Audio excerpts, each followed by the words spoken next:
네, 오늘은 영적인 대결이라고 하는 주제로 말씀을 나누도록 하겠습니다. 우리가 교회에 있어서는 한일 간을 비교를 하기도 하는데요. 일본이 우리나라보다 100년 전에 이 선교사가 들어갔음에도 불구하고 1%도 되지 않는 복음화. 그러나 100년 후에 한국에 그 선교사가 들어왔음에도 한국은 복음화의 나라라고 말할 수가 있죠. 외국에서 한국에 여행 온 사람들이 참 희한한 것은 뭐냐면, 분명히 외국에 있을 때 한국을 소개받고 여행 코스는 대부분이 불교 유적지입니다. 여행 코스는 대부분 불교 유적지인데 호텔에서 사방을 둘러보면 전부 다 교회 십자가 네온등이 보인다는 거예요. 그래서 여행 오기 전에는 불교의 나라로 알았다가 여행을 와서는 이 기독교의 나라인가? 수많은 교회를 탑을 보면서 그런 생각을 갖는다라고 하는 거죠. 제가 일본에 그 단기 선교 갔을 때 일본 선교사님이 우스갯소리로 했던 이야기가 지금도 생각이 나요. 일본에는 800만의 그 귀신이 있습니다. 모든 것을 다 신이라. 제가 그 개도 신으로 섬기는 나라가 일본이라는 것을 제가 선교하면서 대도 않는 일본어로 당신 신을 믿습니까? 그랬더니 신을 믿는데요. 정말 신을 믿습니까? 그랬더니 염주 같은 거, 묵주 같은 거 있잖아요. 그걸 보여주면서 그 안에 그림이 있는데 한번 보라는 거예요. 자기가 섬기는 이누야사라고 하더라고요. 이게 뭔지 몰라가지고 일본에 제가 일본 말이 능통한 건 아니었으니까요. 그 그림을 들여다보니까 개 그림이 있는 거예요. 개 그림. 자기는 개신을 믿는다라고 하는 것이죠. 참 뭐 별 희한한 걸 믿는다. 근데 800만의 귀신이 있는데 왜 그런가? 그 일본 선교사님이 그런 이야기 하는 거예요. 한국의 교회마다 맨날 철야 기도하면서 예수 이름으로 귀신을 전부 다 내쫓아 버리니까 이 귀신들이 갈 데 없어가지고 일본에 다 와가지고 800만의 귀신 아니냐. 그래서 한국이 일본 선교를 책임져라. 근데 왜 일본이 이렇게 선교가 그 교회가 성장하지 못했느냐? 그리고 왜 한국이 이렇게 비약적인 선교를 갖게 되었느냐? 어떤 그 교회 그 학자가, 역사학자가 기록한 그런 내용을 보면 좀 타당성이 있다라고 하는 생각이 들어요. 일본 같은 경우는 그 당시에 선교사님들이 들어갔던 시대에는 그 영국의 이지론이라고 하는 이신론이라고 하는 그런 철학적인 배경을 가지고 있었어요. 그래서 이신론이라고 하는 것은 하나님이 천지를 창조하신 것은 맞는데 역사에 개입하지 않는다. 마치 시계의 태엽이 저절로 굴러가듯이 하나님은 창조만 하셨지 역사에 개입하지 않는다라고 하는 논리였거든요. 그래서 선교사님들이 매우 그리고 뭐라고 그럴까요? 고등 지식을 가지고 있고 부자 나라에서 가난한 그 사람들을 계몽시킨다는 그런 의미를 가지고 있었어요. 그러니까 매우 학적인 그리고 뭐라고 그럴까요? 좀 교만한 그런 입장이었던 거죠. 일본에서의 그런 이신론적인 그런 입장을 가지고 있는 선교사들이었는데 한국에 올 때는 100여 년 후에 한국에 오신 선교사님들은 어떤 영향을 받았냐면 미국에서 일어났던 대각성 운동, 무디를 중심으로 한 대각성 운동이었는데 그 대각성 운동, 부흥 운동의 중심은 뭐냐면 회개 운동이고 기도 운동이었거든요. 그래서 한국에 오신 선교사님들이 한국에서 일으켰던 그 운동이 뭐냐면 기도 운동이고 그리고 회개 운동이었죠. 근데 일리가 있어요. 왜 그러냐면 한국만큼 기도 많이 하는 교회가 없습니다. 수요일, 금요일도 모자라가지고 매일 새벽마다 모여가지고 하나님 앞에 기도하는 교회죠. 기도가 강성한 교회 아니겠습니까? 그리고 제 어렸을 때는 교회는 소문이 났어요. 우는 교회라 소문이 났어요. 교회에 오면 전부 다 회개하죠. 자복하고 회개하는 그런 기도와 회개가 바탕으로 해서 한국 교회가 세워지게 됐던 거죠. 부흥하게 됐던 거죠. 세계 다른 나라에서 한국교회 두 가지 특징을 들어요. 한국교회 그러면 첫 번째는 새벽 예배. 왜냐하면 세계교회에서 새벽 예배를 하는 교회가 없어요. 아마 세계교회도 새벽 예배 하라 그러면 아이고 나는 못해요. 나는 예수 못 믿겠어. 그런 나라들 많이 있을 거예요. 그리고 두 번째 특징은 주여 삼창이라고 하는 거예요. 한국교회는 기도하면 주여 삼창하고 기도하죠. 얼마나 기도가 뜨거운지. 세계에서 바라보는 한국 교회는요, 기도가 뜨겁고 기도가 살아있는 교회로 그렇게 알려져 있거든요. 그래서 교회의 비약적인 성장과 부흥을 이룰 수 있었다. 한국에 온 선교사님, 부흥을 경험한 선교사님들이 한국에 왔기 때문에 한국이 부흥할 수 있었다, 일리가 있다 생각이 돼요. 자, 오늘 우리가 읽었던 말씀은 바로 바나바와 바울이 선교를 떠나게 되는데 그 첫 번째 선교지에서 무슨 일이 있었느냐라고 하는 것을 보여주고 있습니다. 그들의 첫 번째 사역이 어떤 선교였는가라고 하는 것을 오늘 4절부터 12절 말씀 속에서 보여주는데, 그럼 먼저 지역이 어디냐? 4절 말씀을 보면 구브로라고 하는 곳을 보여주고 있습니다. 구브로는 지중해에 있는 세 번째로 큰 그런 섬입니다. 섬. 오늘날 키프러스라고 하는 그런 섬인데 참 아름답고 많은 관광객이, 해마다 100만 명 이상의 관광객이 찾는 아름다운 섬이 키프러스라고 하는, 성경에서는 구브로라고 알려진 그런 섬입니다. 그 구브로의 5절 말씀을 보면 그 동쪽에 해안 도시가 있는데 그 섬의 동쪽 해안 도시 살라미라고 하는 곳에 이제 도착을 합니다. 이 살라미라고 하는 것은 선교사 바나바의 고향입니다. 바나바의 고향으로서 그 고향에서 먼저 선교 사역을 하게 되는 겁니다. 그런데 이 5절 말씀을 보면 하나님의 말씀을 유대인의 여러 회당에서 전했다. 유대인의 여러 회당, 많은 회당이 있었다라고 하는 것인데 바로 이 디아스포라에 흩어진 유대인들이 이 구브로라고 하는 섬에 많이 살고 있었다라고 하는 것을 알 수가 있겠습니다. 자, 그런데 그 첫 사역지에서 우리는 이런 생각하죠. 성령이 시켜서 한 일이고 하나님의 일을 하니까 아무 일 없었겠지. 그 첫 번째 사역 보나마나 우리는 결과를 알고 있어요. 3차 선교 사역에 있어서 늘 성공적인 사역이었다라고 하는 것을 우리는 알고 있기 때문에 그 첫 사역지에서 당연히 성공적이었다라고 우리는 알고 있지만, 사실은 오늘 본문 속에서 보여주는 것은 그 첫 번째 사역이 얼마나 어려웠었는가라고 하는 것을 보여주고 있어요. 그 첫 번째 사역이 우리 이런 게 있잖아요. 어떤 분들 보면 교회 일을 하다 보면 일을 첫 번 거는 잘하는데 그 다음부터는 그냥 뭐라고 그럴까요? 여러 갈등 때문에 부딪혀가지고 그 다음에는 아무것도 못하는 분들이 많이 있잖아요. 그래서 제가 늘 한 해를 이렇게 놓고 보면 12월 달까지 꾸준하게 맡겨진 사역을 감당하는 분들을 거의 찾아볼 수가 없어요.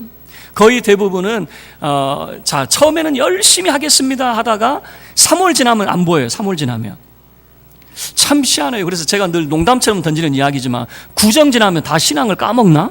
그 열정을 다 까먹나 싶을 정도로 왜 그런가 보면 오늘 말씀 속에서도 우리가 도전되는 말씀이 있는 것 같아요.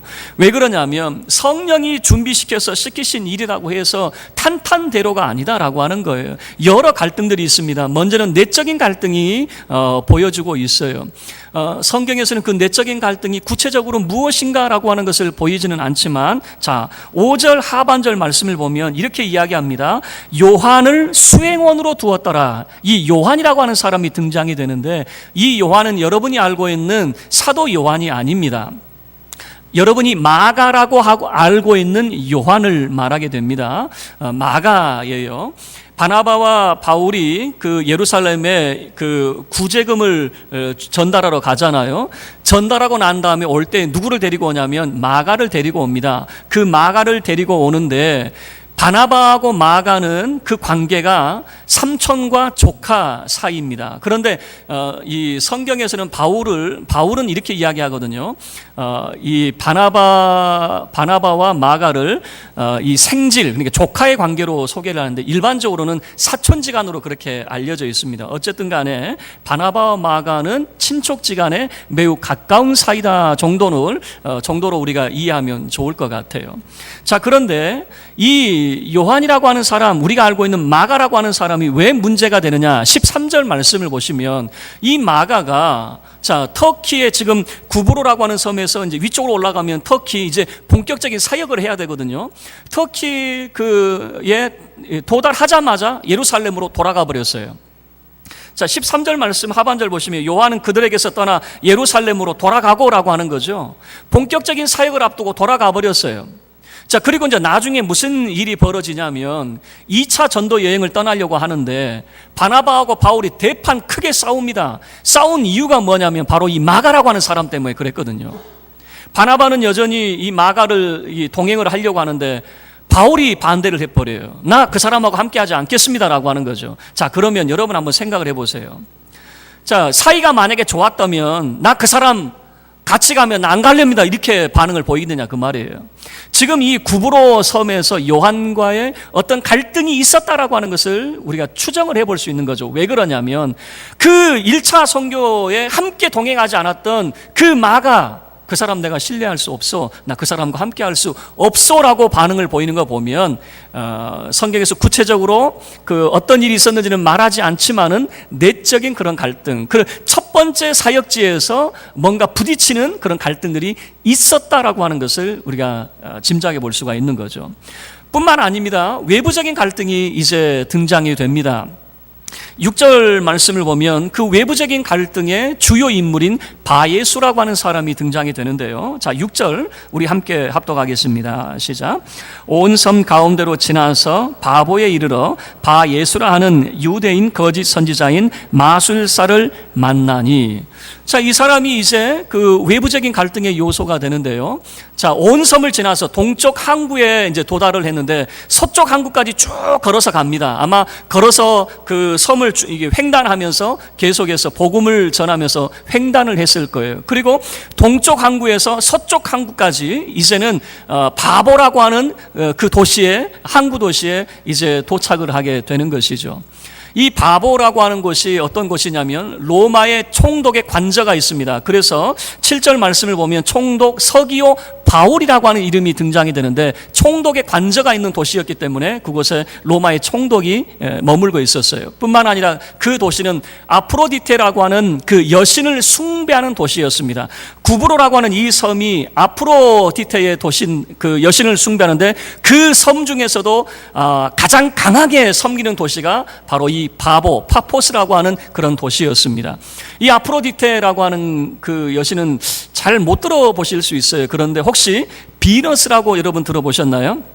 저 어렸을 때 그 여성복 그 선전을 하면 비너스 뭐라고 기억도 안 나는데 좌우지간 비너스는 기억이 나는 것 같아요. 이 비너스 여신이에요.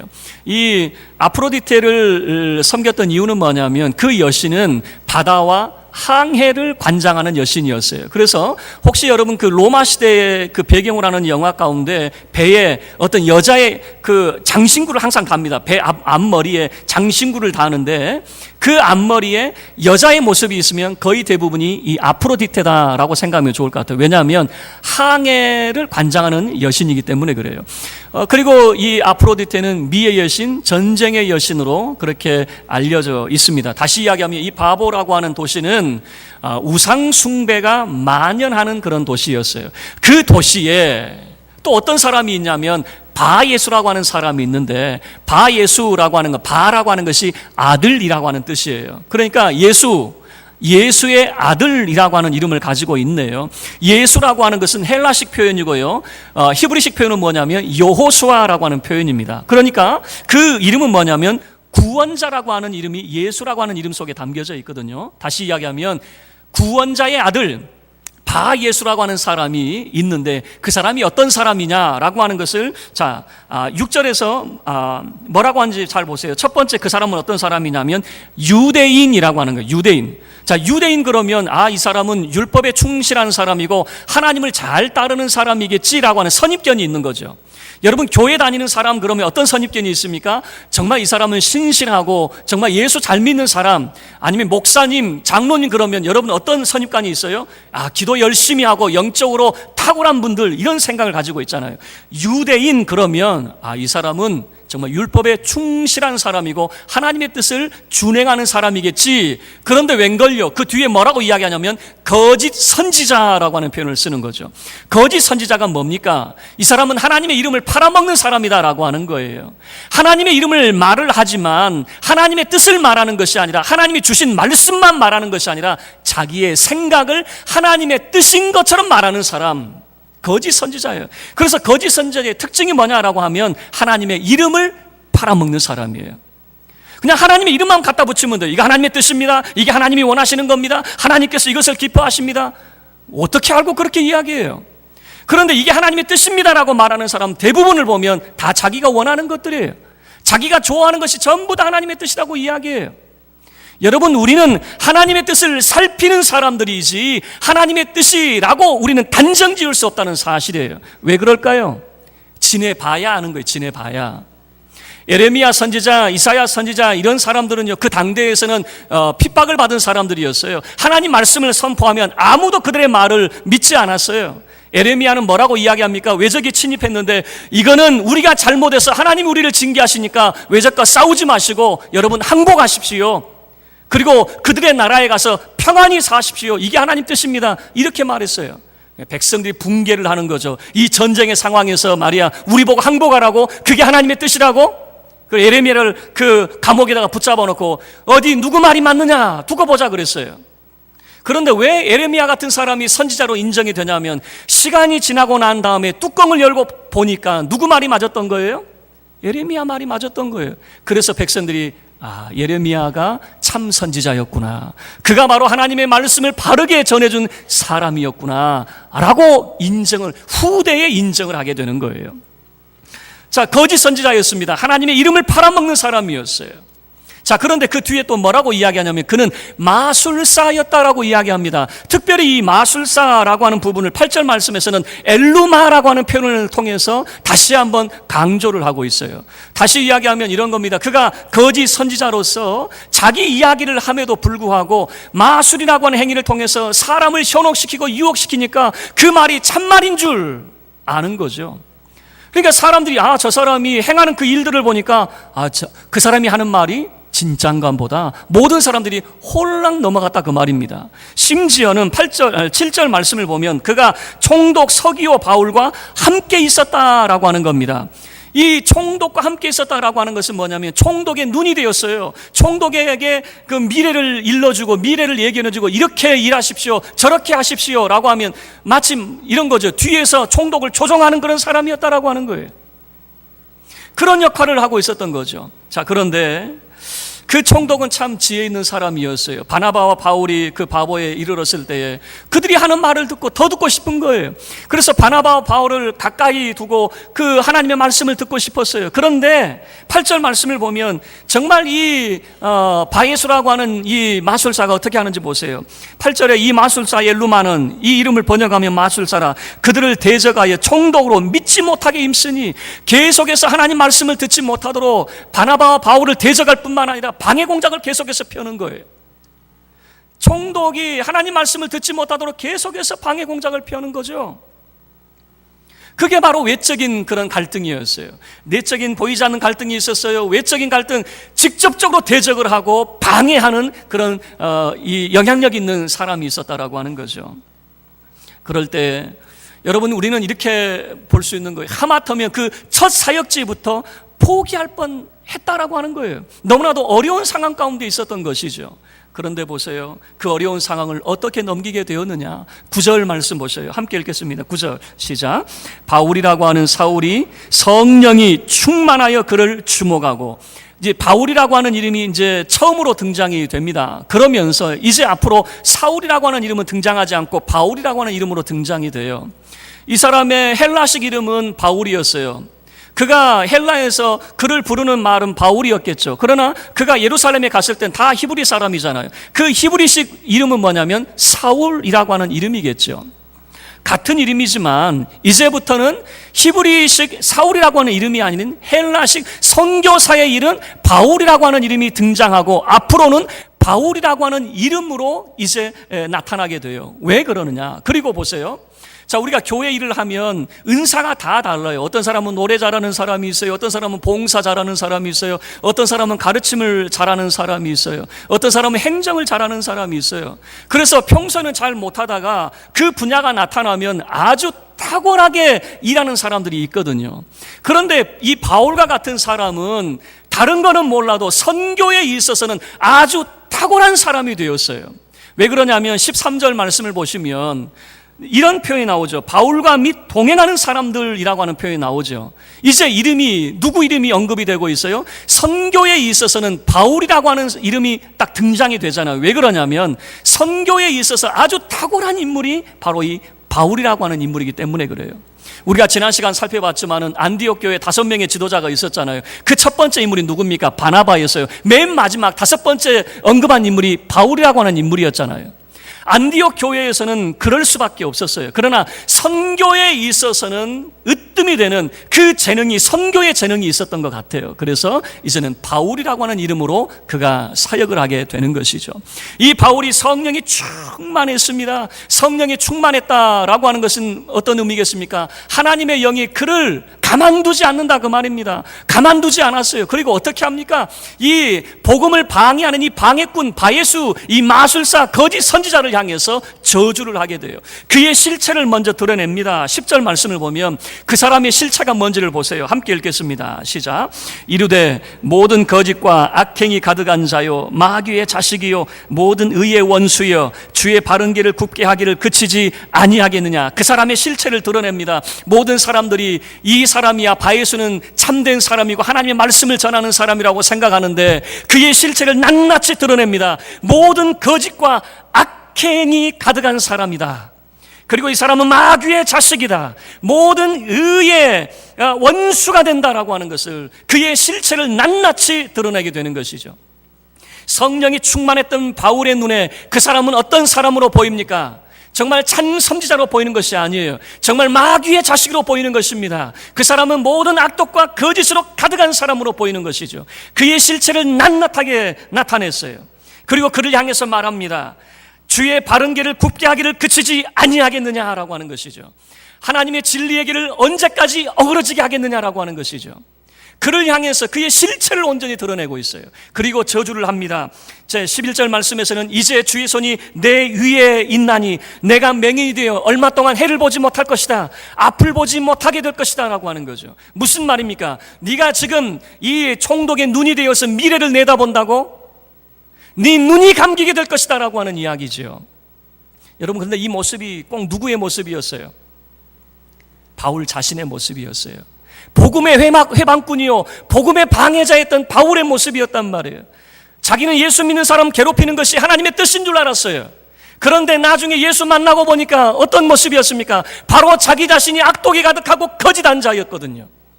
바로 주의 바른 길을 어그러지게 하는 자가 바로 바울 자신이었거든요. 그런데 그 일을 누가 하는 거예요? 바로 이 바예수라고 하는 사람이 하고 있으니, 여러분 그래요. 그 업종에 있는 사람들은요 딱 보면 아는가 봐요. 옷을 만드는 사람은 옷만 보면 알아요. 이게 어느 제품인지. 머리를 만지는 사람은 딱 보면 안 돼요. 여러분들은 제 머리가 지금 이렇게 볼 때 잘 모르겠죠? 어디서 했는지. 근데 머리는 아시는 분들은 이게 이상한데 저기 이상한데. 목사는 있죠. 말씀을 이게 강론하는 사람들 들어보면 딱 보면 알아요. 이 사람이 하나님 말씀을 바르게 가르치는지 아니면 어떻게 말씀을 이용해가지고 자기 뜻대로 가르치는지 딱 보면 알아요. 왜요? 같은 부류이기 때문에. 바울은 왜 이 바예수라고 하는 사람을 단방에 알아내냐면 자기도 같은 부류였잖아요. 같은 사람이었잖아요. 그리고 바울도 예수 만났을 때 어떤 일이 벌어집니까? 자기 눈이 멀어버렸잖아요. 예수 만나고 난 다음에, 눈이 멀고 난 다음에 어떤 일이 벌어져요? 그리고 난 다음에 주를 진정으로 그가 영접하게 되는 사건이 있었잖아요.